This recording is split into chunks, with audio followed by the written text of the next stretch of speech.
Recording. So today we have a little tutorial about how to use and access and play with the amazing tools that we have available here in the Rapid Prototyping Lab. So, in terms of order of operations of things for us to do, let me see. We're going to start with, I'm just going to give you guys kind of a tour of this space, okay? Who wants to be the official camera walker around her? So then you guys can have on the website a nice little what was that thing that I'm not supposed to put my hand into or else it falls off? Okay, here you go. So just walk around with that. Of course, take tons of, document everything. That's the golden rule of this class. Okay. So, set all your stuff down on this table. This is going to be our safe zone. Nothing on this table, will chop your limbs off.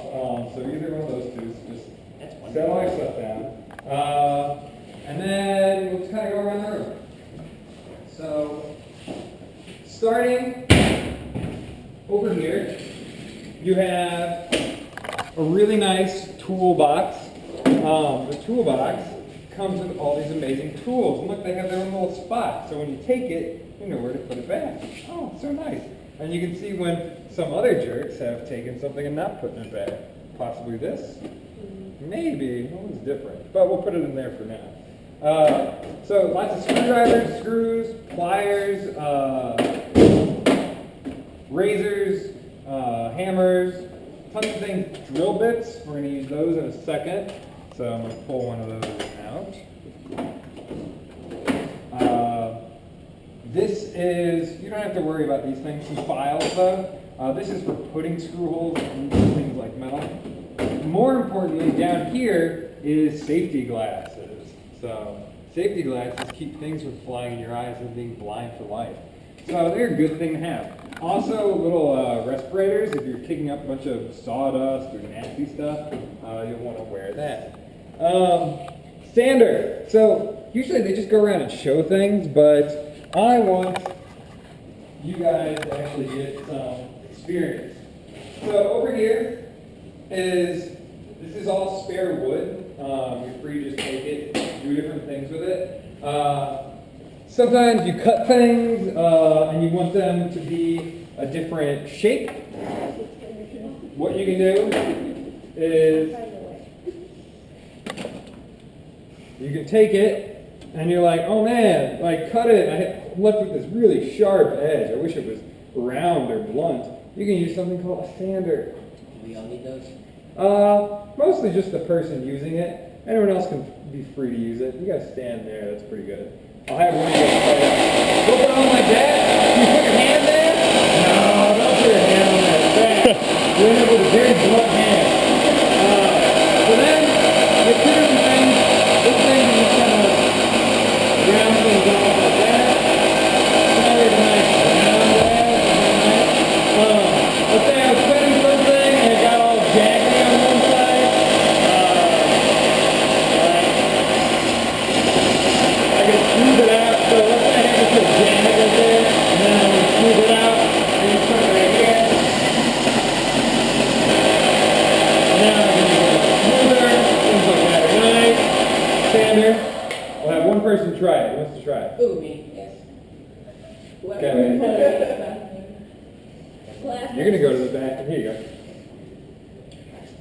Scott and them say, like, if you're wearing glasses, you don't need them. But I'm like, eh. So round off one of those edges for us. What's going on?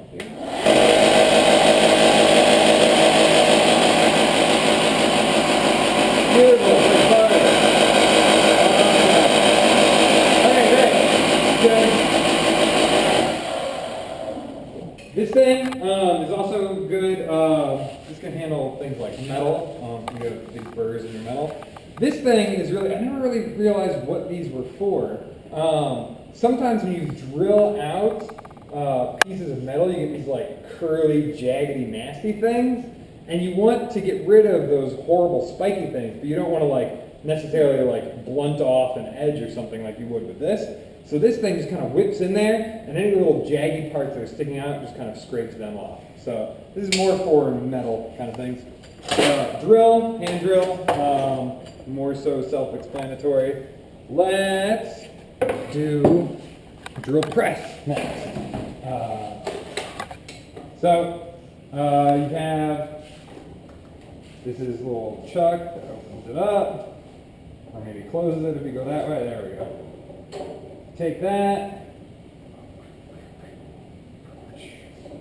and let's say, oh man, I have this great board, but I need to put like 20 holes into it. You could use a little hand drill, but that gets kind of tedious after a while, and sometimes you start going in at weird angles. So you can use a drill press for all kinds of amazing things.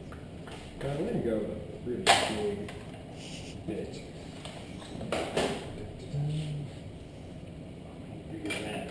This thing lives right here. There's a little hole for it. You loosen it with this. Come on. There we go. Put it in, tighten it up.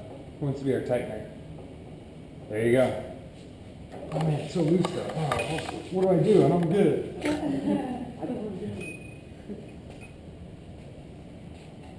Put it up there. Tighten her up. Nice. That's yeah, it's pretty good. Check it out. Make sure that okay, good. It's not stabbing into this thing. This thing you can rotate around like this.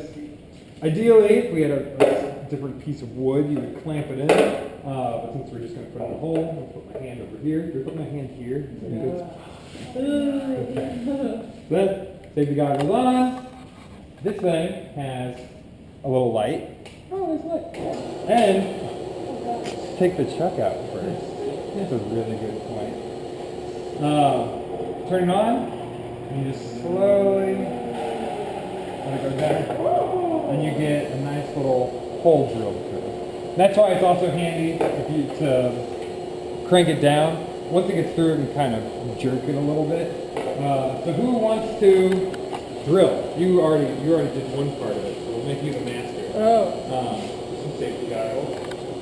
And I'll help you hold this down. You hold it down too. Perfect. Now let it all the way back up. Nice. Oh my gosh, you got a beautiful hole. Now turn it off. Make sure that one thing to really make sure of, so you should never be in this lab by yourself.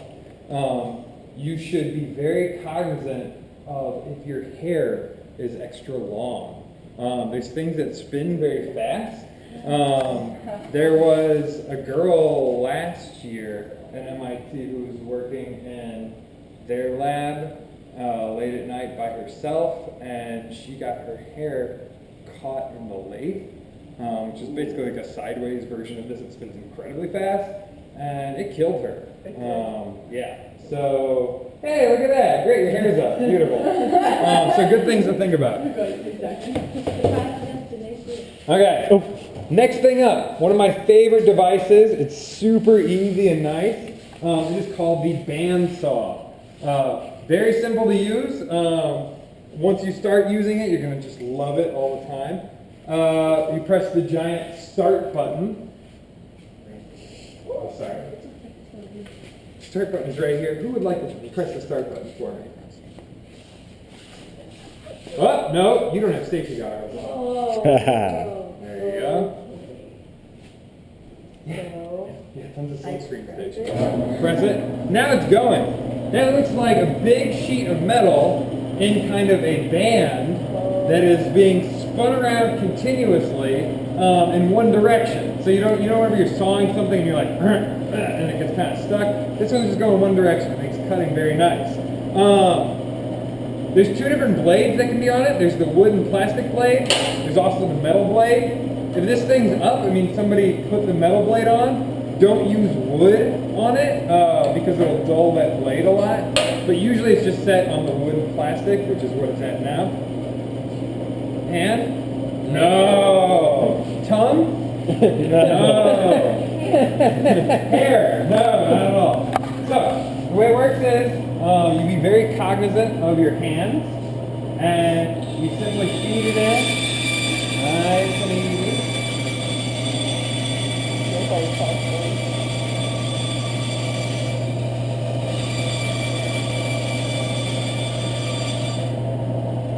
And now you have two of something, where you used to have one. Danielle? Yeah. Would you like to make that into two things? I would totally love Okay, start us up. Okay. A very chunky bookmark. Yeah. I'll do the blood one, I'm sorry. Next Yeah. level to make it.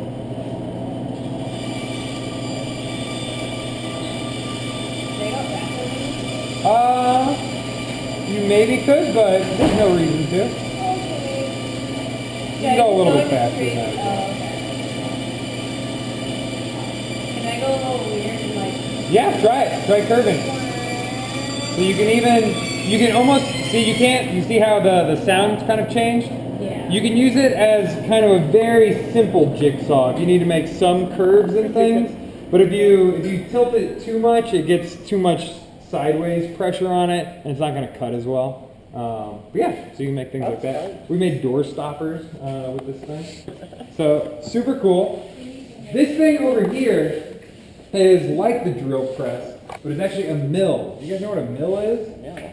So a mill is something that has a big spinning bit that looks like a drill bit, but drill bits are used to make holes in things and go like this. A mill is a spinning drill bit with blades that are mostly on the edges that's used to cut things at a sideways approach. So, for example, if I wanted to write the word Andy in this piece of wood, this one takes a little more setting up, so I'm not going to do it right now. But basically, I would put the special bit in here, and I would lower it down and lock it into like the height of the letters Andy that I want to spell in. Then you drive it around, basically two axes, you see that? Yeah. And you can make, it's like Etch-a-Sketch. That's an arm workout. Yeah, well, so normally you'd just be going like one direction and then the other direction, kind of thing. And so this is nice for if you need to, you have a big hunk of metal. You can also cut through really thick things. Like if you have a big hunk of metal and you need to, let me check and make sure that my phone gets reception down here. Yes, it does. If you have a big hunk of metal and you need to like shave off half of it at a certain depth or something to fit somewhere, you can basically machine parts to be like that. Now, if you don't want this kind of amazing workout, there's a thing called our CNC router, which is like that mill, except instead of having your arms controlling the three different axes, up and down, left and right, forward and backwards, we have three large stepper motors. Stepper motors are these very precise motors that you can move in very small increments and know exactly where they are. So this thing moves along here, and you can have, for instance, a board or something very thick, and you can program it to, okay, I'm going to go here, I'm going to go down, I'm going to cut this shape, I'm going to go back in and cut the insides of that out. So you can cut in 3 dimensions any piece of material that you want. This part right here, it looks like something that you would cut with it, but it's actually medium density fiberboard. Underneath it sits a bunch of these vacuum pumps, and there's a humongous vacuum. You turn it on, and it acts as a stuff magnet. It sucks air through this board, and so this board will stick here, and you won't be able to move it while it's going around cutting out the parts in it. So it's a pretty nifty thing. And so this can be used very easily for much larger projects. How do you program it? What's that? How do you program it? You program it, usually you make certain types of files.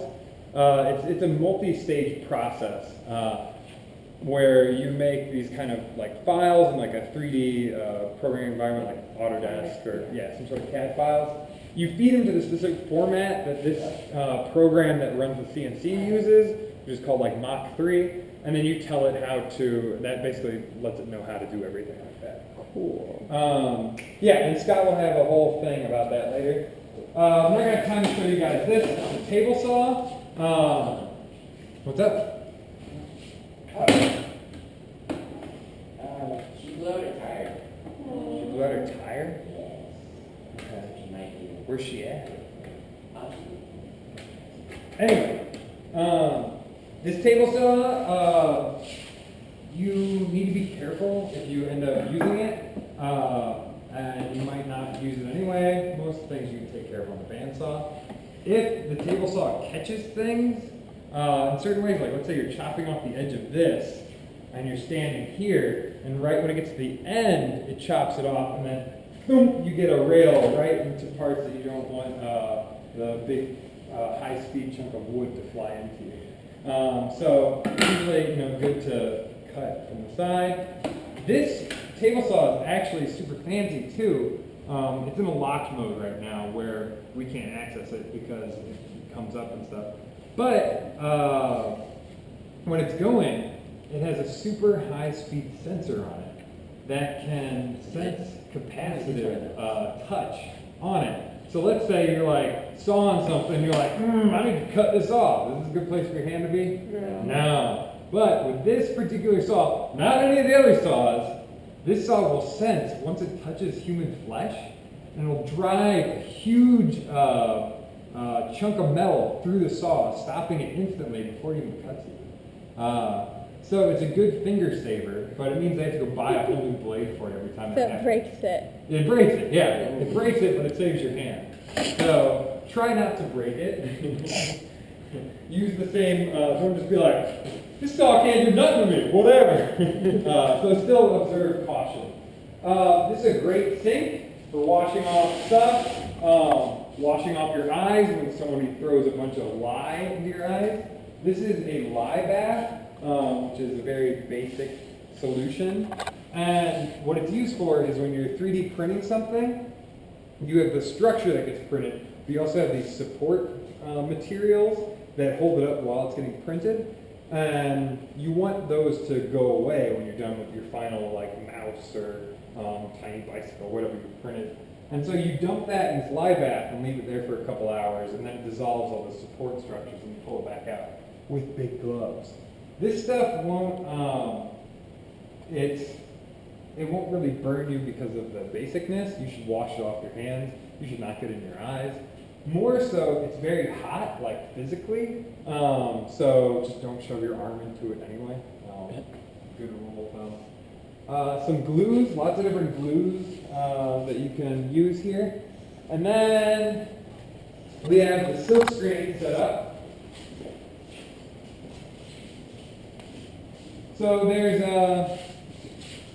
they have silkscreen glue around here somewhere, the paint. And have you guys ever done silk screening before? No. So for people who haven't, the way it works is you have a screen made of silk and stretched out on a little board. What you can do is you apply this certain type of paint over it, then you print off something that is somewhat lets light through and somewhat doesn't let light through. So like a black and white print of a stencil that you want on your shirt or something like that. You put the goo onto your screen. You put it over. You put this print over it, and then you see that little box next to the lye bath. That's like a UV light thing. You set it on there, and everywhere that is white on your design that you put there, the UV shines through and hardens the paint. And everywhere that's black, it doesn't harden. So then after a couple hours, you take it off and you rinse it off. And then you have some parts where paint can go through very easily and some parts where it can't. So these guys actually use it for, you know how you laid out circuits on your fireflies with the copper tape? If it was a very complex circuit, you might not want to do that. So you can actually use conductive paint and silk screen your own wiring for devices and stuff like that. It's really helpful if you need to make 1,000 fireflies. And then this silk screen station is nice because you can put multiple each one of these can hold one of these screens. I need to do a multicolored print. It will line it up exactly in the right place for you. You go boop, boop, boop, slide it, and things are good. See how that works?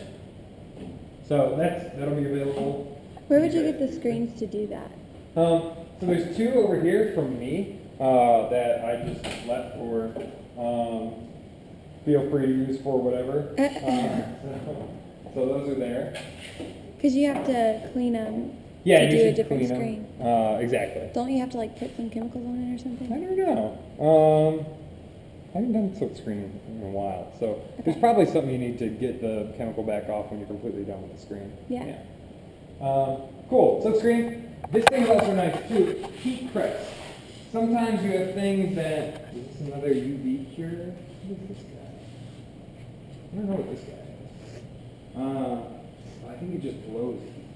But this thing, so sometimes you need certain things to stick to each other, and maybe you want the adhesive to cure really quickly. You can wedge them in here. It applies pressure, which helps things stick together real good. And when you turn it on, it'll also apply heat. And so, in case your thing needs heat in order to set. So that's a handy device. How are we doing on time? It is 12:30. 12? Oh, we're doing great, guys. Coming into this room, you guys need to not worry about any of that, or any of this, or any of that. The only thing you need to worry about is this big rack here. It says scrap material up for grabs. This is got... Is that a cinder block? Can I just take that? Yeah, it's yours. It's up for grabs on this. So you can see lots of people. Exactly. Yeah. So your laser cutter is not always going to work the first time. So maybe you screwed something up in your design. It didn't cut exactly how you wanted it to cut. So it's good to use scrap material to first test your design on before you put in the $50 sheet of acrylic that you just bought that you want to cut. Did someone knock or is that? No, just ignore it. Oh, okay, cool. So that's great, super cool stuff, all up for grabs. And we're gonna end up using some of the scrap material in just a little bit.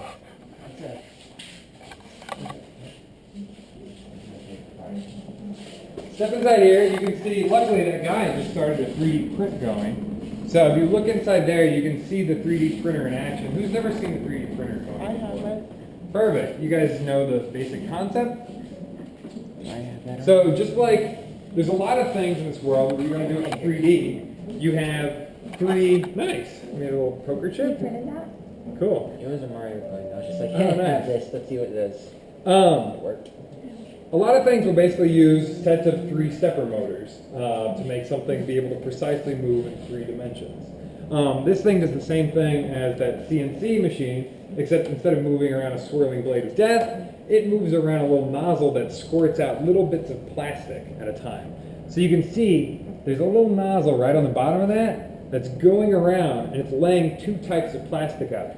The gold kind of plastic is the support material that I was talking dissolves over there. The whiter colored material is the actual color of the material that he's printing. And so that's going to be the stuff that's going to remain and will be hard. And so this thing just goes back and forth, and it lays down one layer of plastic and then moves the entire tray down a tiny little bit and then writes another layer over and over until you have a whole 3D object. And so you can see some of their objects. No. Sometimes, so it's really cute. You guys, if you saw it move over there, you went and saw it do where it has to clean itself. So sometimes like, oh, my nose is dirty. So it rubs its nose, and it actually moves over there where there's a tiny little brush sticking up in the right, you can see that, and actually wipes its little mouth off, and then goes back to print. So yeah, here's articles that people have 3D printed. Yeah, exactly. And so there's all kinds of cool stuff you can do, especially if you're good at CAD type software. You can make, especially you guys will find out for your Arduinos and stuff like that, sometimes you want something to be outside in the world for like 10 days while it monitors squirrels or something. You're going to want to need to make like a nice little enclosure for it, which you can easily 3D print. There's lots of parts available. You can also laser cut little enclosures for it too, which I'll show you how to do in just a second. Cool. So, where we get the laser cutter, I'll show you around a little bit more. So, many of you guys saw this thing. This is like a custom circuit, like how you guys made you're laying them out on the Fireflies. You need to make a gazillion of these, and you don't want to silk screen it because you want it to be a little more durable and stuff. This is the way that manufacturers make computer boards and prototype stuff. So they use basically a much larger version. It's a circuit channel, and it's very complicated to program, but it's super useful later as you get into it. And you would actually draw out all the wiring for your circuits, and you would have this thing actually cut it out. The way it works is it's non-conductive fiberglass sandwiched between very conductive copper on both sides. And so you can actually cut both sides. And what they do is they cut little patches, little islands of the copper where you want these strips of conductivity to be. And so that's how that works. But anyway, that's fairly complicated. I don't imagine, unless you guys are really have a lot of gusto with your project, that's going to work. You're going to get into that much. Soldering stations, power supplies. There is lots of different parts that you might need. So if you're working on a project and you see something on structurals, you're like, oh, I want to do that, but I need a 10 nanofarad capacitor. Then here. Here's a 10 microfarad capacitor, but we're out of those. You can come down and grab one. Most things like little resistors and stuff like that, pretty much feel free to help yourself too. Things that are a little more expensive are things like maybe some of these H bridges. These cost maybe like $1 each. And so if you really need one to test out something with a project, come grab it, but then maybe purchase your own online from like Mauser or DigiKey, something like that.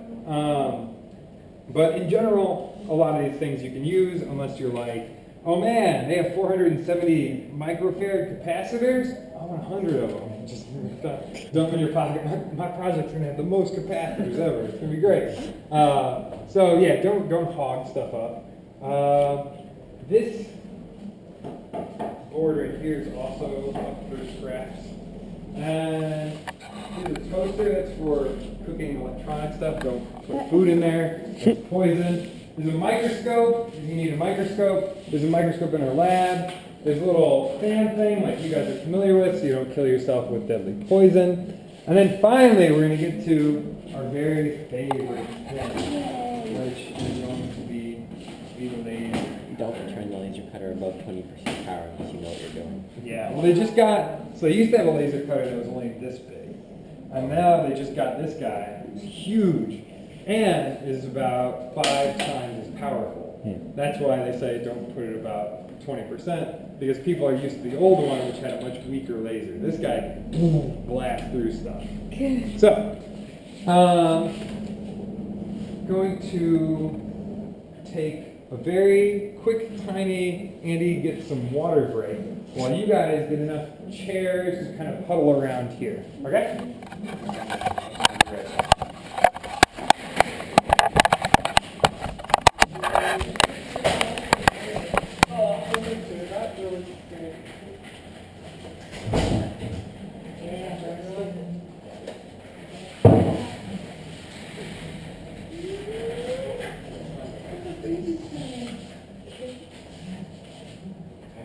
It took like about 45 minutes for the little 20 minutes, and I just kind of sit there and watch the whole. Yes. Did you make it here?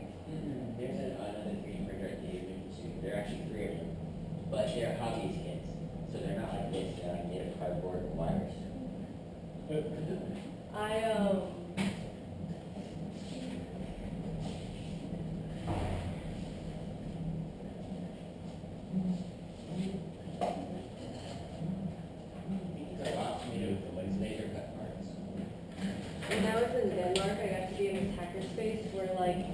there were just 3D printers printing out more 3D printers. What? Yeah, there are. They become autopoietic.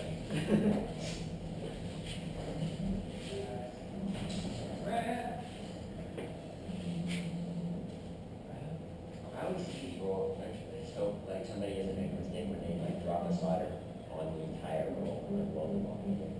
Oh my god, but what have you done? I'm sorry. I'm sure that's Okay. You won the challenge, right, this morning? Yeah, come on.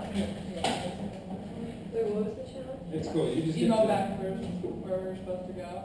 Oh. I was like, I guess I shouldn't ignore the email. See, did you not get the email? I don't think I checked. About, okay. So, this is the laser cutter. Mostly you use it, who here's used Adobe Illustrator before? Most? No? It's very easy. Actually, the last time I used it confused me, so I just switched it back. So there is,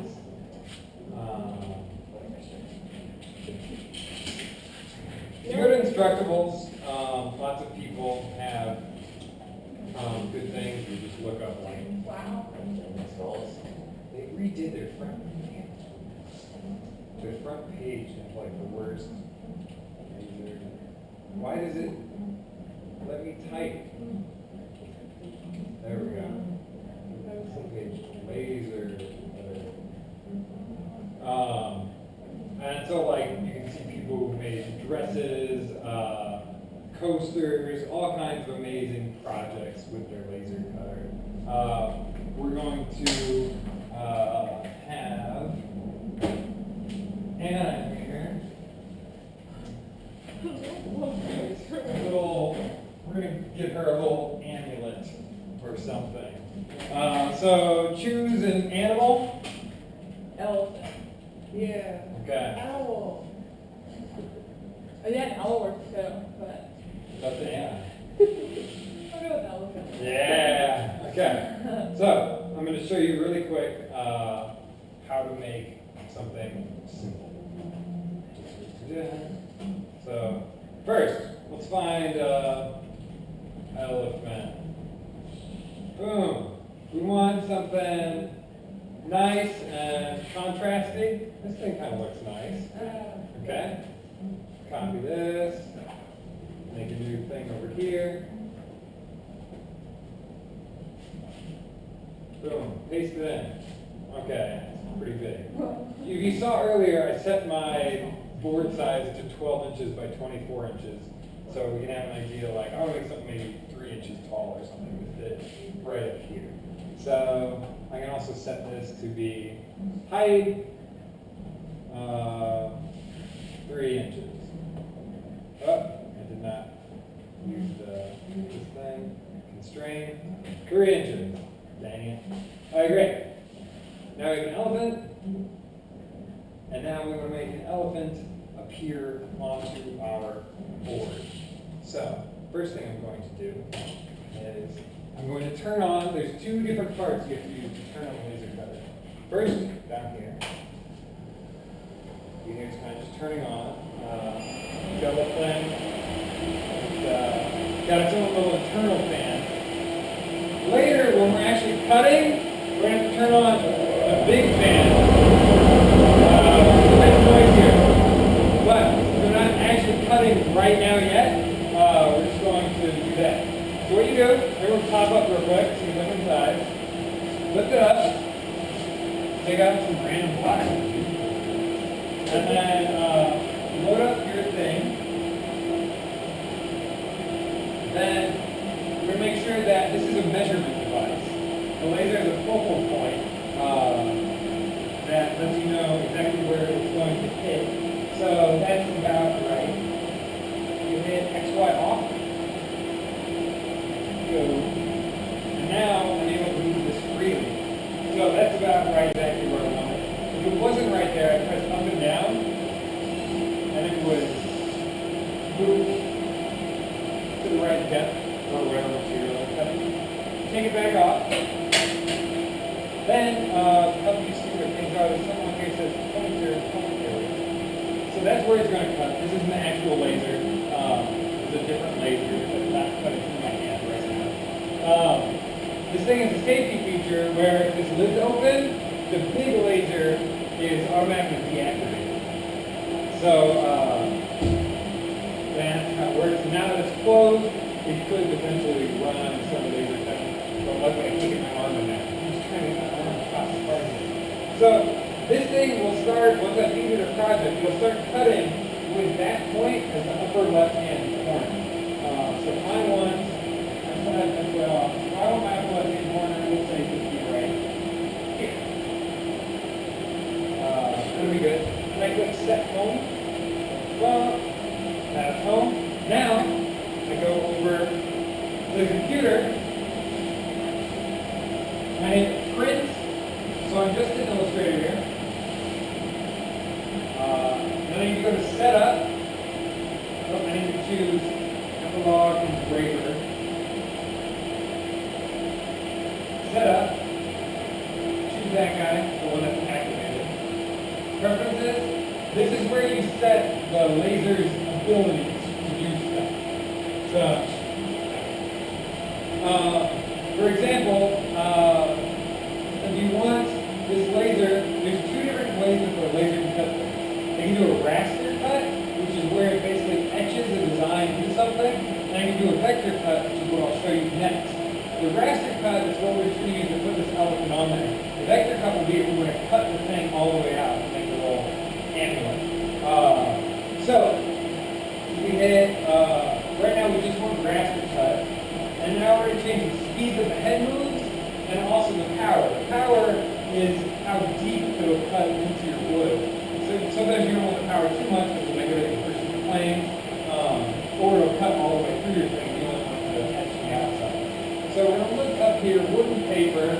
That is like 8-inch plywood, balsa wood. So raster cut, our power is about 25, and our speed is 100. These are for the old things. We need to make the power 1/5 of that. So, what should our power and speed settings be? 5 for the power, perfect. Speed?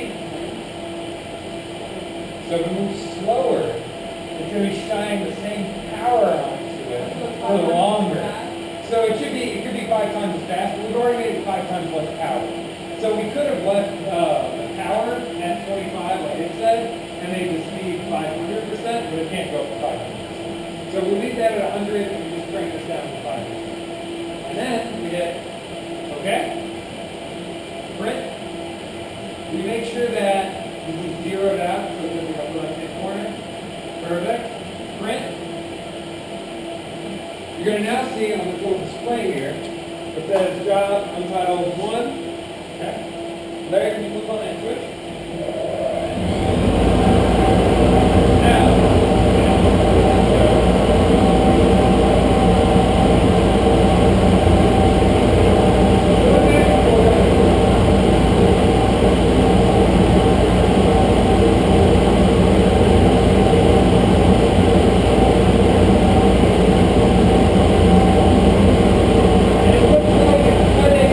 Very faintly.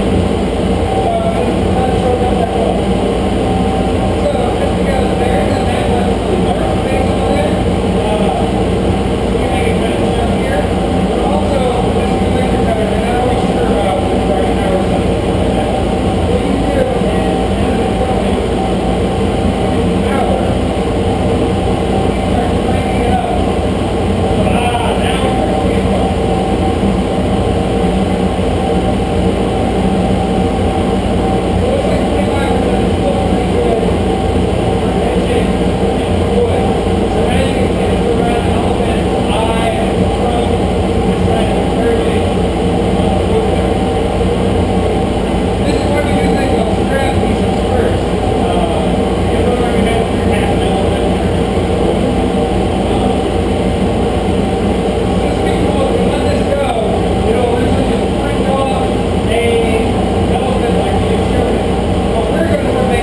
Yeah, it can still need more vectoring, because it didn't cut quite all the way through that. So that's why I tried not to move it at all. So what we're going to do now is I'm going to close it, and we're going to run the print job again, but I'm just going to run just the vector job, okay? Okay, right here. We're going to go back to this.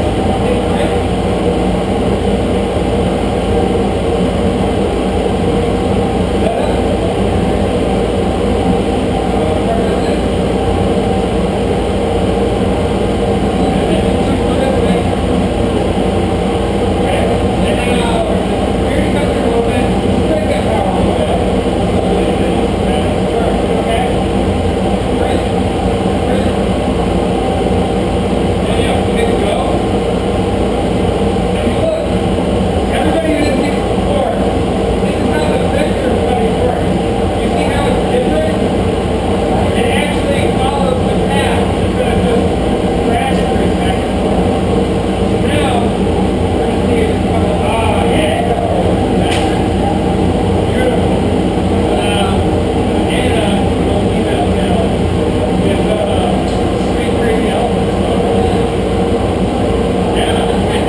Perfect.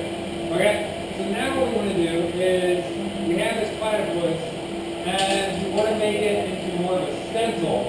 So just like our text, we want to make it a certain size. Pretty good. But we're going to want to turn it into outline. Illustrator has a nice thing called live trace, which will let you turn something into nice smooth outlines. And we're going to do something like, first I'm going to put the colors, invert the colors. That's pretty good. That's the coolest part of this. It's pretty rad. There we go. Okay, so back to live trace. So we can click ignore white, and it will not include those kind of. So we just have just the black, which is what we want. There we go. So now we have just the strokes to go around it. Trace. I think it's pretty good. So I think this will be a pretty decent stencil for our journals. Alright? Now, we do one last thing, which is now that it kind of looks like what we want it to look like, we just hit expand. And this turns it into all of its individual parts, so we can actually edit. So we want to like, oh, I want this body to go more like that. Pretty good. So for the sake of time and everything, we're just going with that. Looks cool. We're going to use this as our stencil sheet. So we're just going to try to print it in the middle, and then we'll lay our journals underneath it, spray paint through it, and then you'll have Cybiotic interaction, sweet platypus. Okay, so, are you ready? Hit print. We have to worry about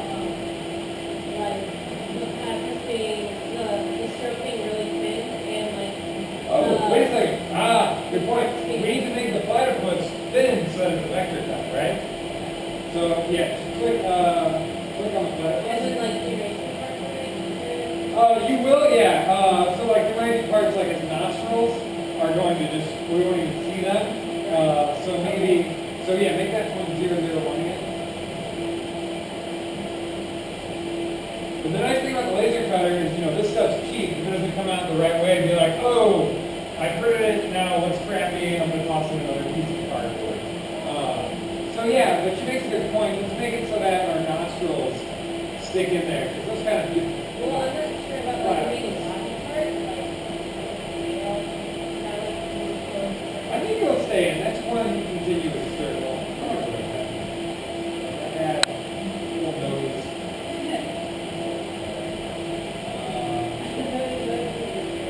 That kind of works. Yeah. Yeah. People are going to mess with you when they see your journal. So yeah, now we print, make it up 0, 0, so it's on the corner.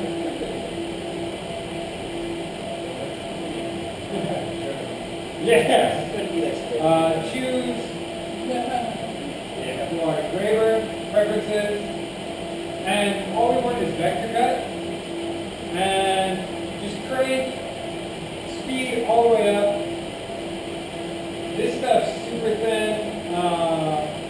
Turn it up to 60. You start getting a feel for it. That should be good. And then you hit OK. Print. Print. Okay, who wants to load in this one? Mary, you just arrived. So, I'm going to hand it over to you. Boom. Lift up that thing. Whoa. I didn't know you could lift that part up. I've always just been lifting up the top left. Way to go, man. I never lifted from there. So it's pretty much there. I was like, what is going on? So yeah, so our thing will get printed starting the upper left-hand corner right about there. So we'll actually have to center it more right around there. This thing measures your laser. It pops on right here to make sure that it is the right distance away from the laser. Otherwise, you can tray up and down. Then,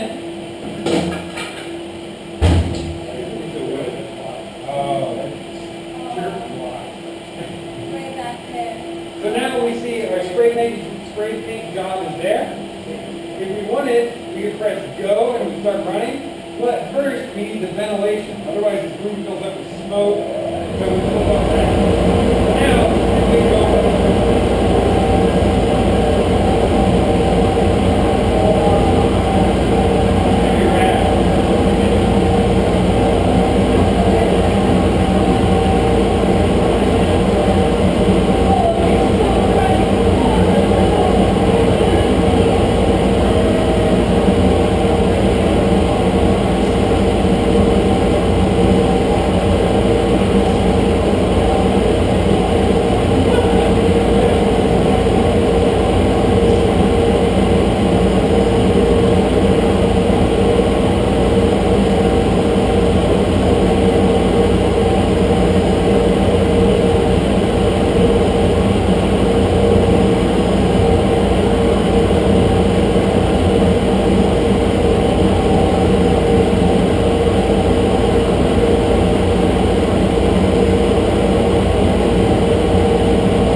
Little dental tools over here.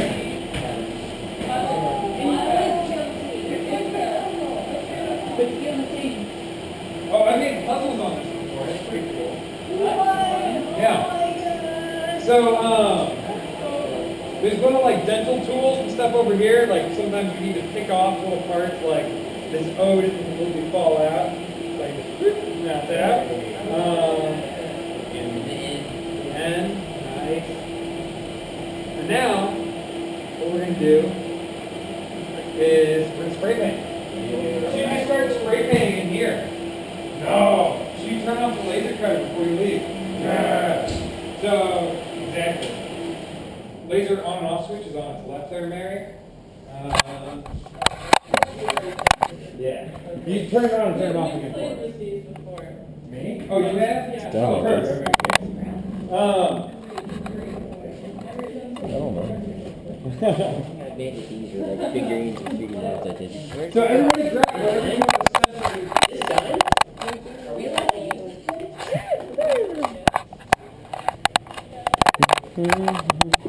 Anyone see my little journal? I left it in there. I mean, yeah, I'm pretty sure it was an ME lab that I've done this before. When do you think you're going to that? I didn't take an ME lab. I know ME makers, you just go in and you're like, I'm supposed to be here. Grab grab something that you want to spray paint onto. Okay, well, I'm not sure I have my journal in that one. You can spray paint on your laptop, no big deal. Yeah. It's already spread all over my laptop. It's valuable for us. Not anymore. Star cup layers. You know, you're not the first person I've seen with. I know because I went with Georgia Tech and they stole my idea. I was the first one. Okay. Follow me. I will give you that credit. I should have told it. Are you guys ready? Bring her stuff or no? No, we'll be right back. So, and somebody grab the camera. It's up there. Oh, yeah, sure. So, don't do things that have very, hey John, I was showing him how to use a laser cutter. I'm showing him proper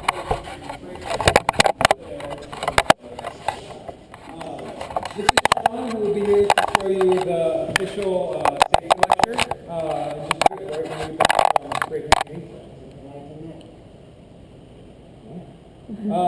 And in fact, actually, maybe this is fun, but this is actually useful for you guys. So, we're going to do the safety lecture since we got Sean here, and then we'll do spray painting for the time afterwards. And I'll leave a stencil here too, you guys can use it, because I have to run my other class at 1:30 anyway. So, cool, let's start up safety. So you ran through the power in the new one? Yeah. 1/5 power. That thing's, I think maybe we're going to do it later. Yeah. It'll go through that much plastic. It does generate fire. Cool. Yeah, probably. And Sean, do you have any preferences? I film my classes, so they have resources to go back and look at their classes. Do you mind if there's a camera running while you're having your orientation? I don't care. Okay, cool. It's just it's not equal in orientation. Okay. Oh, totally. It says, of course, it's an ad hoc, not part of the normal orientation, so don't put it up saying it's a normal orientation. Exactly. Sounds good. Get rid of this. I have to do things like I have to edit Melanie out because she does not host for me. Yeah. So I just want to make sure that you're okay with that. Cool. So you guys can, set your stuff down. Safety and pet peeve, do not put anything on the bare metal. Mr. Andy. Cokes, any of this stuff, I need to refinish it, but basically it's a unsealed metal surface. It rusts and everything else, so anything corrosive that goes on there, it eats it up like a sponge. There's usually a little bit of paste wax on it, just kind of protect against that. That being said, I'm going to put paper on there because I'm okay with that. This is the form that basically gives you access to the room. So after I run through the safety, you need to sign this and give me your GTID. I put in a request to give you access. It might go through, it might not. If it's not working the first time, you come down here, just email me, include your 9 number, your GTID again, and I just send it back up. It's a manual process until they switch over to the new system. Yeah, don't be aggravated. It's usually like a 3-part process. Yeah, everyone's kind of used to that. Yeah, exactly. Okay, so this room, any of the real shop equipment, if you have not used one before, and even your first time using the equipment here, get Scott or I, or you probably count too. This is actually probably one of the safest pieces of equipment in the room, because even with the blade up and running, you can just put your hand on it. The blade will actually seize and drop into the table without as much as a scratch. I thought it However, breaks the blade. oh yeah. Oh, okay, good, okay. It doesn't scratch you. So don't eats try itself. to do it. Yeah, it costs about $200 to reset it, but it sure beats an ER trip. There's a few of these around. They're great table saws. That being said, it can still throw material. So there's a lot of technique as far as where you stand, how you apply pressure, catching the off feed, et cetera, et cetera. And most of the equipment, you do need to kind of get a feel for it, so we like to be with you the first times you're using it, so that we're comfortable and you're comfortable with it. There's just lots of feedback that the materials do to let you know you're doing something stupid, and you're about to, hopefully not lose an eye, because you are smart enough to put on one of the safety glasses that we have here. We do also have ear protection, which is around. Hanging up. Oh, okay. We are going to be moving some stuff around, but that thing is above 80 dB. Anything above that, you should be wearing ear protection if you're going to be standing by it for a long period of time. Which you should be if you're laser cutting anything. Right. Because some things can just burst into flames, and you need to not be there and not like upstairs doing your homework. While that's running, you do not leave it. If we have repeated issues of that, you will lose access to the room. It can get, because you've got the exhaust fan, you're moving a lot of air through there, a little fire can become a big problem really quickly. And we do have that also being said. I'm going to stop doing that today. There are 2 security cameras, 1 in each room. Those actually log for 2 weeks, so we can go back, and if there was an accident or some piece of equipment or tool wandered off, we can figure out who did it. But we also monitor those from upstairs, so if we do see you getting into trouble, we may come down and check on you. So Flail a lot too, Blood as well as spraying. screaming. Yeah. It'll help catch their attention. we do have the basically contact info if you do have an issue. What to do after the police come. Yeah. Yes. We do have a couple of red phones we'll be putting up in either one that are campus phones. But you can call 911, will give you GT police. They can dispatch as needed. If you have a chemical burn and the lye that we have up here over the UV table, if you've ever seen Fight Club, that he puts stuff on his hand that dissolves it, that's what that is. There really is no reason for you to get into it. That is the most dangerous thing in the lab. It actually gets mixed to a very mild mixture for the lye bath, that's actually for the 3D printer to dissolve support material. That actually isn't too bad, and if you spilled some on your hand, you could rinse it off and you'd be okay. It'd need to be on there for a while. But the deluge shower here, we have to have that because that chemical's in the room. Whatever weird, bizarre chance, if you do have a chemical burn, the proper use of the shower is you basically strip naked and you stay under that for about 3 minutes. It is tepid water. You're not going to get hypothermia. You are going to make a huge mess. But more importantly, you're not going to lose your skin. But it is only for emergencies. We don't have any drains here for it. So if it gets used in emergency, it's a pretty big thing for me to clean up. So if you're carrying big pieces around that may hit this, just open the door all the way and catch that so that you don't bump it by accident. I'm going to be very upset the first time somebody does that. We do also have a eye wash station. Those are supposed to be covered.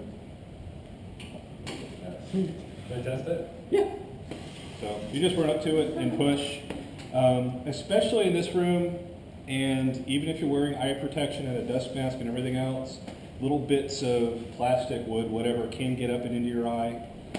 Or even if you're filing or something, I mean, it happens. That's not like only emergency, your eyeball's about to get burned up. Whatever, if you got something in your eye, you can use that to help clean it out. It's a whole lot easier than trying to rub it or anything else. It'll probably scratch your cornea.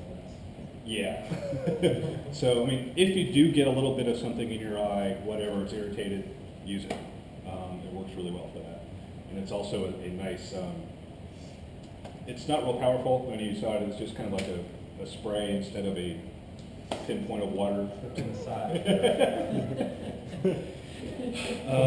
You went through most of the equipment, right? Mhm. Okay. Yeah.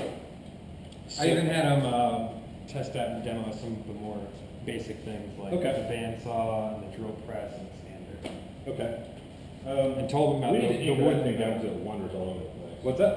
We need to anchor that thing down to it wanders. Hmm. And I may actually upgrade it because it's been so on it. This will also get replaced.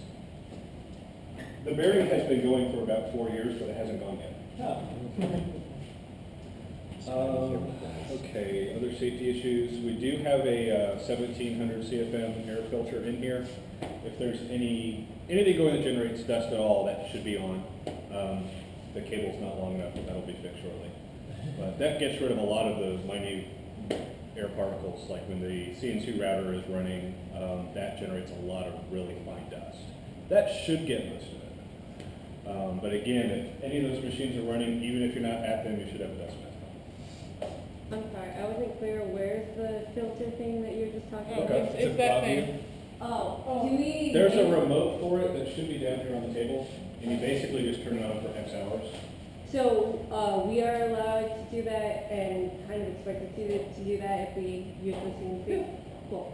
I mean, before you use the CNC, you're gonna be working with one of those two Yeah. during like Scott's lab hours or something, and Yes. ask him to show you how to do it, and he'll run through everything over again with you on it. But yeah. We Cool. can use it. Again, if someone else is in here and they're making dust and that's not running, feel free to go turn it on. It does help a lot. Also keeps dust out of the projector.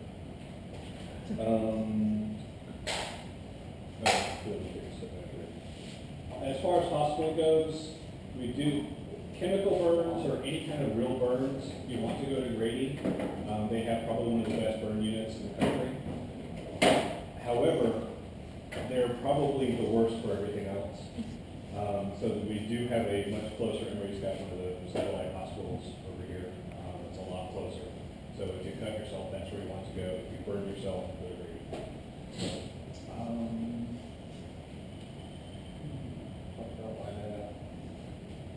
Cleaning, just note, there's a really good shop vac around. So if you're sitting around sanding tons of stuff all day, sawing a bunch of things, there's going to be like shavings and stuff everywhere. Try to keep the place clean. This thing plugs in, pretty easy. Suck up a little bit. It's kind of fun. We've kind of assumed that since you've made it into Georgia Tech, you know how to use a vacuum. Don't be afraid of it. Try and leave the work areas cleaner than you found them. Repeat offenders would be really harassing because you can see who's doing it. We prefer, if you're doing any metal and we prefer you not use any coolant if you're cutting any metal. If you are cutting something that needs a coolant, use one of Emmy or one of the other labs. We're trying to keep this relatively clean. But we did have someone do that and then clean up the oil with the shop vac. Don't do that.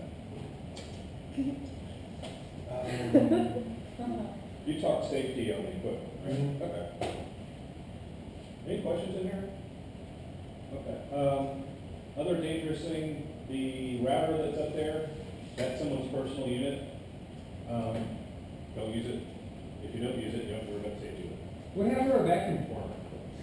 It is over at the convention studios. Okay. It had been used once in the last 3 years. So I think I was that person. Probably. Cool, okay, that's good to know. Vacuum former is this cool thing where you can take a sheet of basically plastic, you can put some sort of object underneath it, and then squish it down over it, and it forms the shape that whatever you have underneath it is. So I made it to make this nice little square, transparent table for doing that paint balls project that I showed you guys. Yeah. So it's handy, and that's going to be in, it basically heats up the plastic, so it's very wiggly, and then you squish it down or something, and then it sucks the vacuum air through it to seal it around. Over a positive mold. Yeah. And your mold has to be such that A, it doesn't conform or melt with the heat, and B, you can pull it out. Yeah. Yeah, so it can't be like like an orb that goes up like this, and you form the plastic around it because it will suck around it, and then you'll never never get get that it thing out. out. But that's in the Invention Studio, which is like this, but over in, what is it, the ME building, the Love building? Yeah. We need to talk about that later. Yeah, he has our little electric microphone, working good. Good? Yeah, cool, pretty good. Okay. Don't leave any tools out and plugged in that get hot, i.e. soldering irons, glue guns. We actually mounted a timer to our glue gun so you can able to plug in. That's kind of the biggest problem we've had with that. But don't leave the soldering equipment on if you're going away. Same goes for any glue guns or anything else. That's crazy. Do not leave anything out in the walkways that anyone can trip over, obviously. Try and keep them clear. Try and just keep a safe work environment. If there is any dust or anything that creates a slip hazard in front of the machines, deal with that before you do the machine. I don't care how big or hurry you're in. That's probably one of the biggest problems with the chainsaw, is you slip and your hand just goes into the blade. Hopefully you've adjusted the guard fairly down, but if you're cutting something that tall and you're leaning over, and this is probably borderline. I would say that needs to get back to that. But that is something just to be aware of. Just make sure where you're standing is good and solid.